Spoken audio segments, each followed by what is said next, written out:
Meus queridos, nós estamos aqui, é claro, o canal Graça e Memória, cantando e contando as Escrituras. Comigo, Tiago Tardinho, um santo pecador, mas eu não estou sozinho, porque hoje nós temos mais uma resenha reformada, sim, o nosso quadro de entrevistas com pessoas falando sobre vários temas e assuntos da nossa teologia cristã, bíblica, reformada está de volta. E que melhor tema para nós retomarmos esse ano do que falar sobre os puritanos, relacionado com as nossas porções puritanas. Inclusive, se você ainda não conferiu a nossa série de vídeos devocionais com dia a dia com os puritanos ingleses, confira também a nossa playlist. E sem mais delongas, vamos apresentar quem é o nosso entrevistado, quem é o nosso convidado para a nossa resenha reformada. E estamos aqui então com o nosso entrevistado, convidado, um pastor, professor e colega, professor, pastor Charley. Se apresenta aí para os nossos ouvintes, reverendo.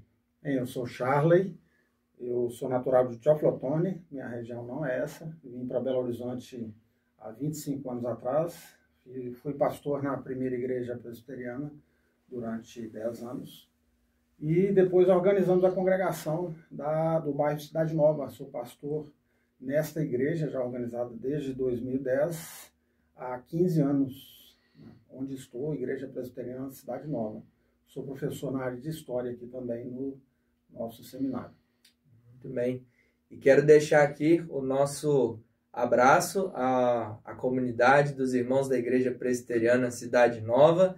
Não deixem de curtir, comentar, se inscrever e compartilhar essa resenha reformada. E também agradecer mais uma vez essa parceria com a direção que nos cedeu esse espaço aqui, Seminário Teológico Presbiteriano Reverendo Denoel Nicodemos Heller, qual tive o privilégio de estudar e de ser aluno do professor Charley na área de História da Igreja. Então vamos falar sobre os puritanos. Primeira pergunta, né, professor? Quem são os puritanos? Puritanos são tipicamente ingleses. Os puritanos surgiram... Tem muita discussão a respeito da origem dos puritanos. Alguns autores, eu trouxe aqui uns 3 para argumentar, alguns deles falam que a origem deles está justamente nesse tempo em que os escritos de Martinho Lutero chegam na Inglaterra. E é bem isso mesmo. E quando chegam, eles começam a adaptar ou a mudar a igreja em relação à sua doutrina católica. Já começam a entender algumas coisas para serem mudadas no seu país.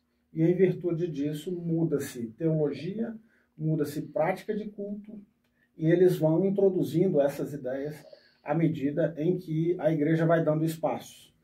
A mudança principal, ela vem em função do Henrique VIII, que é o rei que introduziu praticamente a mudança de igreja católica para, no início, igreja anglicana.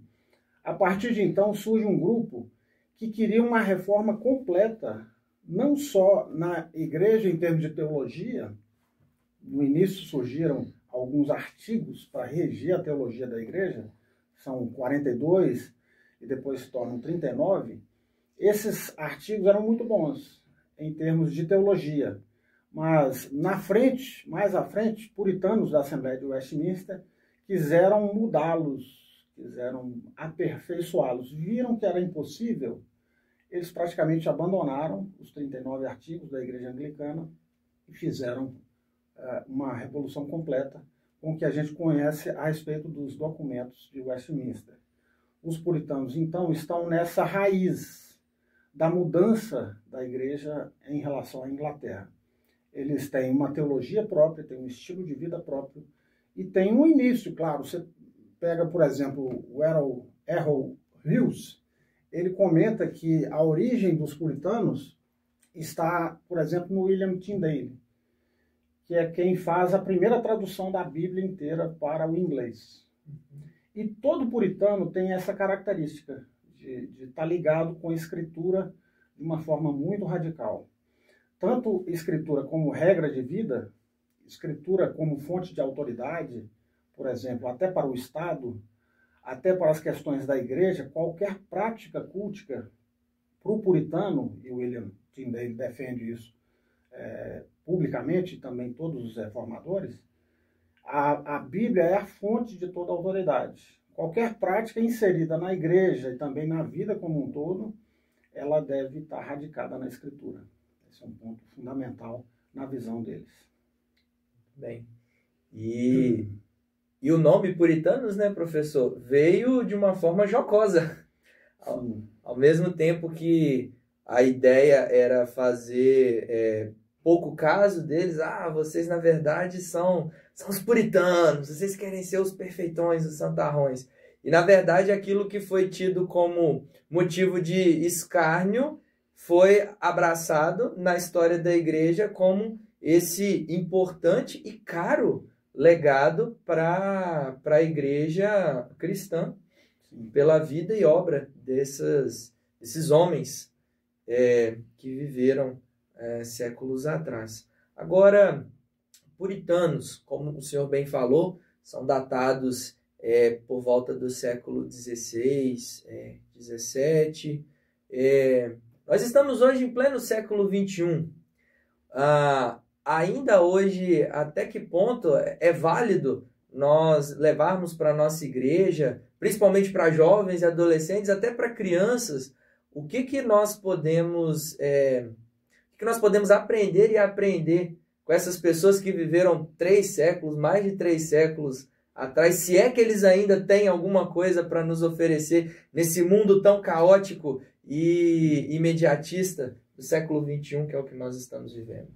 Ao contrário do que muitos pensam, puritanos como santarrões ou a crítica embutida no nome, no tratamento na Inglaterra, por causa de um padrão de santidade, um padrão de vida muito característico.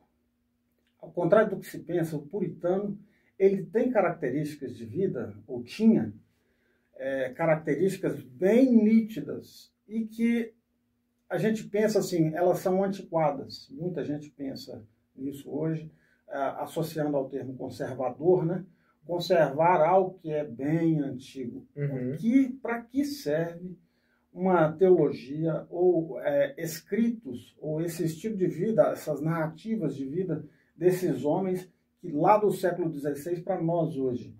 Eles tinham um estilo de vida muito bem marcado. Por exemplo, dá para citar C.S. Lewis, uma citação que eu faço sempre em aula.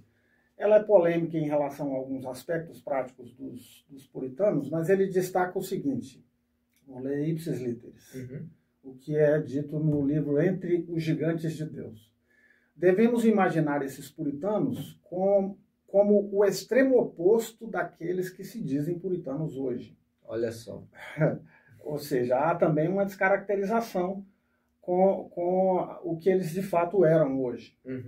Imaginemos-los jovens, primeiro ponto que ele destaca, intensamente fortes, eu vou destacar isso daqui a pouco, em relação à resiliência deles em relação aos reis e rainhas. Intelectuais, todos eles praticamente tinham no mínimo mestrado, eram homens de muito estudo. Progressistas, não com o uso do termo atual. Sim. Eles gostavam de coisas modernas, muito atuais. Disse que se vestiam com as roupas melhores da época. Eles, obviamente, se tinham dinheiro para isso, né? Não eram alienados. Exato. Há uma descrição, por exemplo, de uma entrevista de Voltaire com os presbiterianos. Na verdade, ele entrevistou um religioso de uma outra facção. E, com base nisso, ele fez um contraste com os presbiterianos e os anglicanos. Ele dizia que os anglicanos ganhavam muito e os presbiterianos ganhavam pouco. E andavam de forma mais simples. Para a gente não ter uma ideia de que essa questão moderna e atual era algo em termos de vaidade. De fato, não eram, porque eles tinham salários, especificamente os presbiterianos, eles tinham um salário mais reduzido. Os batistas, obviamente, igualmente. Os anglicanos tinham esse contraste com eles, né? Eles eram avessos não eram avessos a determinadas práticas em relação à bebida, por exemplo. Eles não tinham restrições em relação a algumas práticas que vieram dos Estados Unidos para cá, por exemplo, eles tinham algumas considerações bem próximas do que era próprio da Inglaterra e não do que é próprio dos Estados Unidos, por exemplo. Eles caçavam, praticavam esportes. É uma coisa interessante, né? Notar um detalhe deles. Inclusive, parênteses, o professor Charles esqueceu de comentar, ele também tem um ministério evangelístico utilizando arte marcial, jiu-jitsu, não é verdade? Faixa preta de jiu-jitsu. Olha aí. O esporte para a glória de Deus. 20 anos praticando jiu-jitsu. E eles tinham essa característica de gostar de esportes. Tem uma demanda muito grande com eles em relação ao Dia do Senhor, porque determinados reis começaram a mudar isso e inserir práticas esportivas para contrariá-los no Dia do Senhor. Isso, eles bateram pé, porque sempre é um princípio muito forte, é um princípio sabático deles, né? Em relação ao domingo. Usavam roupas coloridas, diz o C.S. Lewis, tinham relações íntimas com as suas esposas com muito carinho, ou seja, o trato deles. Tem um detalhe aqui no livro do James Packer, que ele fala da ética deles em relação ao casamento, é uma coisa fantástica. Como eles tratavam suas esposas. Se você olhar esse lado antiquado, entre aspas, que se atribui a eles, e muita gente nessa visão ideologista de hoje, né, de atribuir aos conservadores machismo, totalmente o contrário. Eles tinham uma relação familiar com a mulher e com os filhos assim extremamente bíblica e muito bonita de se admirar. Que bom. Tudo isso para a glória de Deus, o qual colocou estes homens em posição de liberdade, diz o C.S. Lewis. Características dos puritanos. Primeiro, erudição e piedade. Eles marcavam sua vida por estudos profundos e por uma exposição, por exemplo, das Escrituras, os que eram pregadores e pastores, com muita clareza. Eles usavam os melhores métodos de hermenêutica, mas pregavam da forma mais clara possível, de tal forma que uma criança pudesse entender. Alguns livros, por exemplo, no Kindle, disponíveis de sermões para crianças. Olha só. De puritanos. Isso é fantástico, a gente vê como que eles prezavam por essa hermenêutica ou pela interpretação bíblica o mais clara possível. Dando continuidade ao legado de Calvino Neo Orare et Labutare, e que, na verdade, dá continuidade ao legado do próprio Jesus, que conseguia apresentar as boas novas para uma criança e também para uma pessoa de mais conhecimento, mais experiência intelectual. O que se diz, por exemplo, que a influência dos pietistas, depois do século XVII, na Alemanha, já havia no meio deles, por exemplo, em relação à conversão, um zelo detalhado na conversão. O que Jonathan Edwards chama de frutos visíveis, você tinha que dar provas verdadeiras de sua conversão. Isso era examinado em detalhe na vida prática e também na arguição daquele que se candidatava ao Evangelho. Então, eles davam muita ênfase na conversão genuína, isso é um termo muito forte usado por eles, na experiência do Evangelho. O Evangelho tem que ser praticado no dia a dia, esse equilíbrio, né? O que se acusa, muitas vezes, da mentalidade puritana de ser algo que é só na teoria, né? E na prática é outra coisa. O mundo nos acusa desse tipo de coisa, e a pecha do puritanismo, né? Entre aspas, na crítica, é totalmente o contrário na vida, quando a gente observa em loco os puritanos. Uma ênfase muito grande na experiência, na prática do Evangelho, nos mínimos detalhes, em cada coisa que é feita dentro de casa, que é feita na vocação geral, em termos de trabalho e nos seus relacionamentos na vida como um todo. A ênfase na santificação é muito conhecida, né? E a gente poderia gastar muito tempo para falar sobre ela. Sim. Eles também têm um forte interesse na teologia, basta ver os seus escritos. Quanto material, né? E você tem feito vídeos, várias apresentações a respeito do que eles pensam, Sim. a respeito de livros e suas devocionais, isso é muito bom. A pregação expositiva é uma característica, livros sequenciais é uma característica deles, dispõem livros inteiros da Bíblia, faziam uma leitura cotidiana dessa forma em casa, né? Ou seja, também mesclando com a doutrina, basta olhar, por exemplo, o que eles pensam a respeito de oração no Catecismo Maior de Westminster. A visão deles está estampada ali, e o profundo conhecimento bíblico, né? Todos os argumentos muito bem fundamentados com diversos textos. Isso é fantástico. Quando eu percebi isso, né, no início da minha conversão não usava o Catecismo Maior, por exemplo, passei, à medida em que estudei, passei a colocá-lo na cabeceira, né, no lado da minha cama para exame constante. E falo isso sempre na igreja, né, para os jovens. Há diversas maneiras de se expor isso de forma bem dinâmica. Para a juventude, por exemplo, pegando o 7º mandamento, a interpretação dele, e as variantes, né, que são postas de quebra desse mandamento, ou de como preservá-lo, né, a maneira positiva e negativa, é um aspecto filosófico, né, de argumentação que eles usam muito, uma ênfase escolástica, né, de pergunta e resposta para o professor. Sim. E as respostas são fantásticas, né? O zelo pastoral também se diz que é uma ênfase do pietismo adiante, mas é uma ênfase deles. Aquele cuidado pastoral, acompanhamento das ovelhas, oração por eles.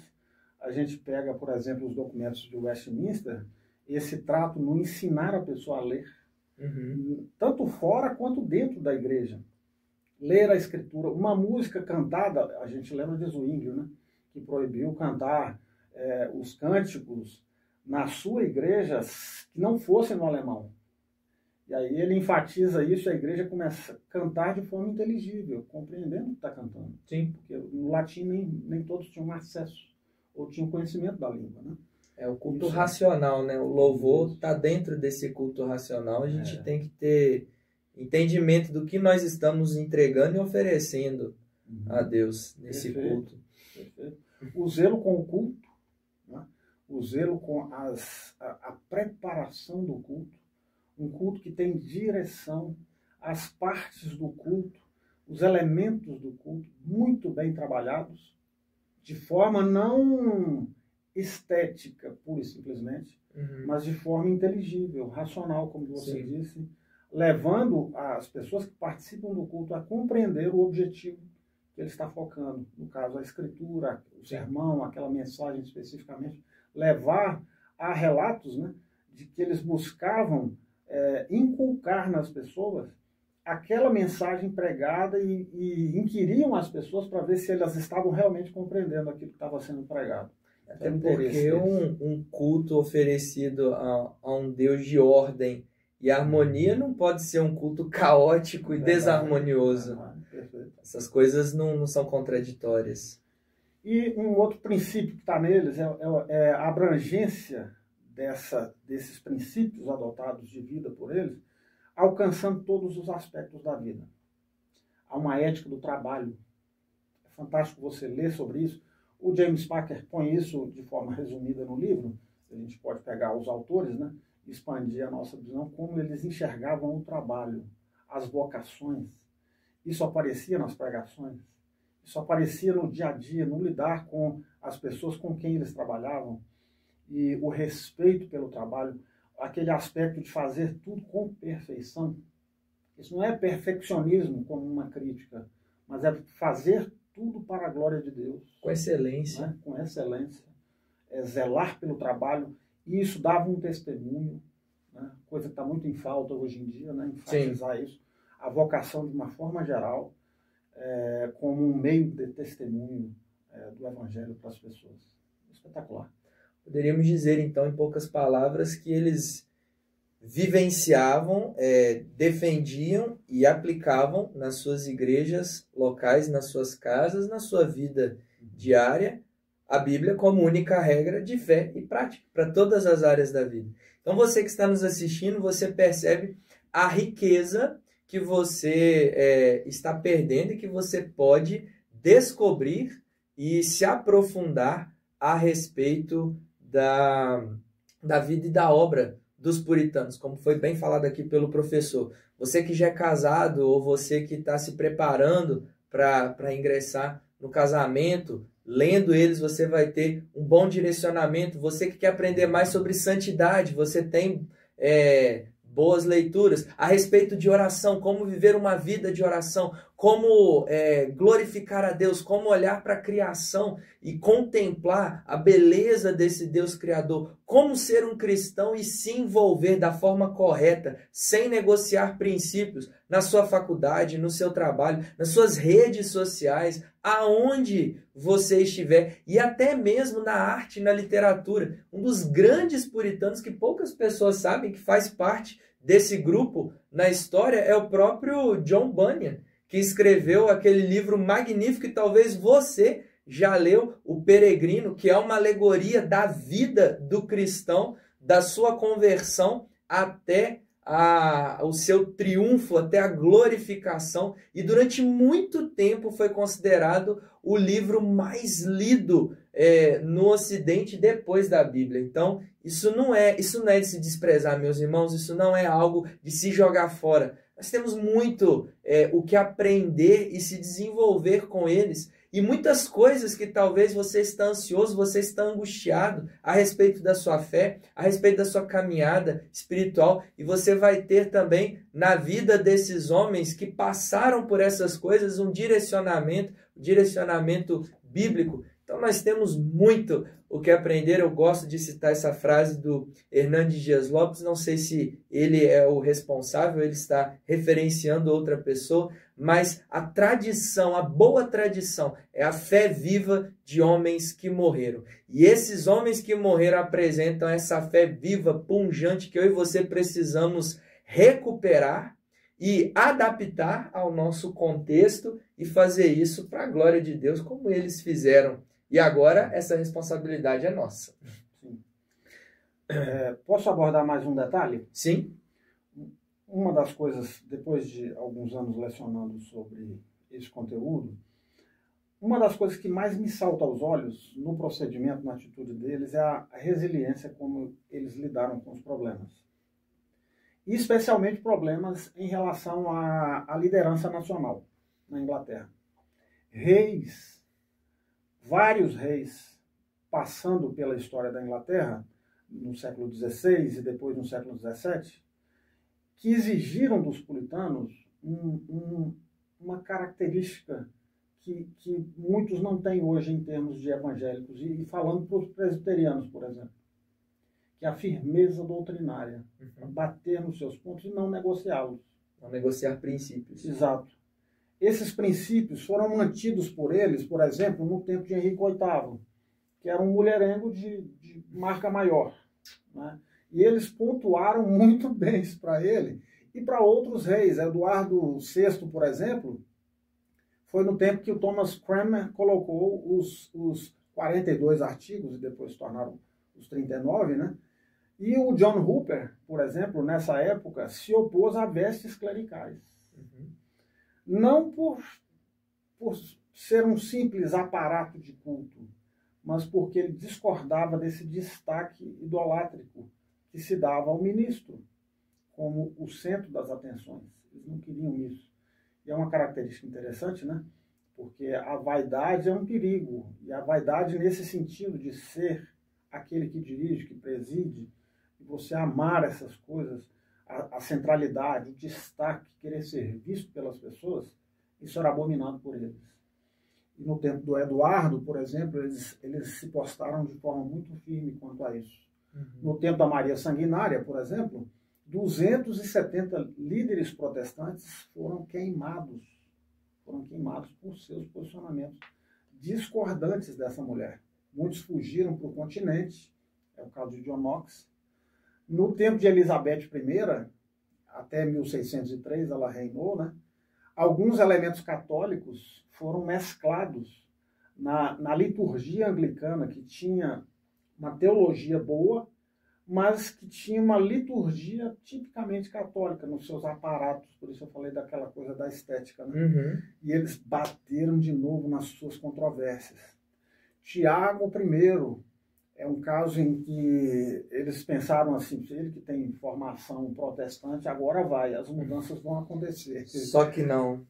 Só que não. Deixou a política falar mais alto. Eles apresentaram uma petição, né, chamada milenária, assinada por muitos puritanos e homens de Deus naquele tempo, mas foram rejeitados. O Tiago diz para eles o seguinte: vou fazer com que eles se submetam, ou os expulsarei do país, ou coisa pior. E muitos deles foram para Nova Inglaterra, né? Estados Unidos, dando continuidade a esse legado. Seus princípios. Ou seja, quando eles achavam, e eles tinham esse aspecto mesmo, mais ou menos o que foi dito a respeito de calvinistas aqui no Brasil num determinado tempo, se você deixar, eles tomam conta de tudo. Sim. Sabe? Não só de política, não só de educação, não só de áreas específicas da questão acadêmica, eles gostam de tomar conta de tudo. E eles querem uma mudança plena, porque seu entendimento é de que a sua teologia, os seus princípios devem reger toda a vida. E por isso, quando eles achavam assim que a coisa ia andar na Inglaterra, de repente eles tinham um freio em termos de monarquia. Né? Tiveram um domínio muito pequeno lá na frente com um outro rei, que é o Carlos I, que eles aprisionaram, depois ele acabou sendo morto. E nesse tempo eles tiveram um pequeno espaço de tempo num parlamento, né, que foi eleito. A convocação do Carlos para o primeiro parlamento, ele desfez, né, porque foi eleito um parlamento tipicamente puritano, e depois cancelou e convocou de novo e piorou a situação. O parlamento se tornou majoritariamente puritano e aconteceram aquelas mudanças da Assembleia de Westminster, que a gente conhece, e até 1663 eles tiveram esse tempo de domínio, em termos de parlamento, num protetorado, né? Fora isso, eles sempre perderam suas disputas. Ou seja, como é que eles se mantiveram firmes em tanto tempo? Firmeza de princípios, né? Eles não negociavam sua visão em relação às Escrituras e o que ela desdobrava na vida deles. Eles estavam firmados naquilo que não poderia ser derrubado, né? Não poderia ser derrubado. Meus irmãos, vocês estão vendo que essa resenha reformada, na verdade, está sendo uma magnífica e recheada aula de história da igreja sobre os puritanos. Poderíamos ficar aqui muito tempo, felizmente nosso tempo já está se esgotando, mas antes não podemos deixar de estimular você que quiser saber mais sobre os puritanos, quiser conhecer mais sobre a vida e a obra deles. O professor tem algumas referências aqui que a gente vai estar compartilhando. Essa que ele citou muito, do James Packer, Entre os Gigantes de Deus. Todas elas vai estar o link na descrição e onde você pode adquirir.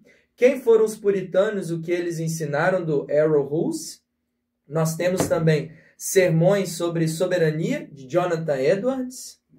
E um livro mais fininho para você querer dar um pontapé inicial, você que não tem o hábito de ter uma prática de leitura, O Puritanismo e Suas Origens, do Dr. Martin Lloyd-Jones, dentre muitas outras obras literárias para você estar aprendendo e aprendendo mais sobre esse grupo e pegando esse exemplo. E antes de eu passar para o professor fazer as considerações finais, citando aqui uma fala do pastor Jonas Madureira, que eu achei muito interessante em uma palestra, que ele falou que a imitação é uma das formas mais conhecidas de respeito. Então, você querer imitar essas pessoas não é errado, não é um pecado. A inveja é você querer ser um puritano do século XVIII no século XXI, mas você imitar naquilo que eles fizeram, que estava de acordo com a palavra de Deus, com os princípios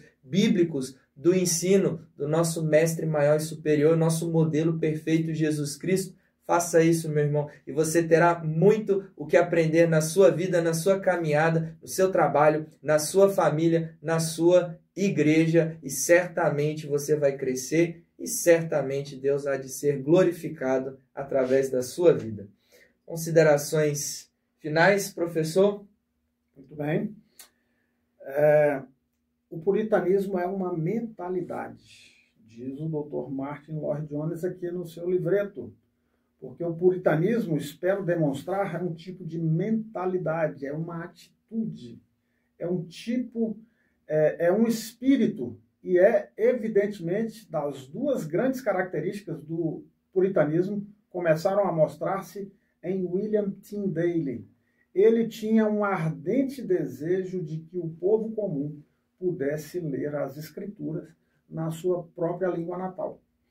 Essa é talvez uma das características mais excelentes, levar ou tornar aquilo que foi dito a respeito da Inglaterra, a Bíblia como a Bíblia do povo, lida em qualquer lugar, um lugar livre para se ler a Bíblia e com boa interpretação. Então esses homens legaram para nós princípios, valores, né, fantásticos que a gente tem que preservar e lutar por eles. Bem, os nossos símbolos de fé, os nossos credos e confissões reformadas estão aí para mostrar o conteúdo e a forma como eles lidaram seriamente com as Escrituras. Muito bem. E não é à toa que toda semana nós temos as nossas porções puritanas, onde ali você tem um gostinho de cada puritano inglês trabalhando textos bíblicos. Não deixe de conferir e de compartilhar. Professor, muito obrigado. A satisfação foi muito bom ter mais uma aula de história da igreja com o senhor. E para encerrar, todas as pessoas que participam das nossas resenhas reformadas, como o senhor viu, eu gosto de me apresentar como um santo pecador. Se fosse o senhor o entrevistador e eu o entrevistado, se fosse o seu canal, como que o senhor se apresentaria? Oi, eu estou aqui, meu nome é Charlie e eu sou Como que você se identificaria para os seus ouvintes? Boa pergunta. Eu sou um professor. Um professor. Muito bem. E ficamos aqui então. Até a próxima resenha reformada do canal Graça e Memória, cantando e contando as Escrituras.